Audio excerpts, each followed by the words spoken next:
हाम्रै अधिकार मान्छे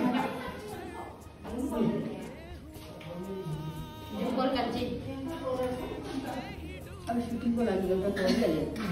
अलगम चाहिँ साँच्चै मिठो भन्छ म त सोचेको पनि थिएन यस्तो हुन्छ यहाँ चाहिँ 10 वटा खायो मैले योसँग 13 वटा कति खानुभयो 13 वटा पुरा मिठो रहेछ नि त यहाँ चाहिँ कति खानुभयो 10 वटा त्यो मिसिएको डाइटिङमै हो कि 13 वटा मात्रै यहाँ चाहिँ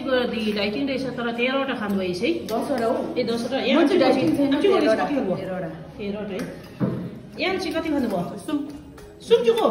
छ्या होइन होला हौ अहिले मैले गन्ती गर्दा 6 वटा भएको थियो 13 वटा खायो नि त यहाँ 10 वटा चाहिँ लुकाउनु पर्यो नि त मैले गन्ती गरेँ 6 वटा चाहिँ खायो सुम्छौ यहाँ मैले रोटी चाहिँ 2टा खाएँ आलु चाहिँ 2 के प्रायः सबै कम्ती नदेखाउनु न भक्कु उडैकिन यहाँ बसेर खाएको 1 घन्टा बेसी भयो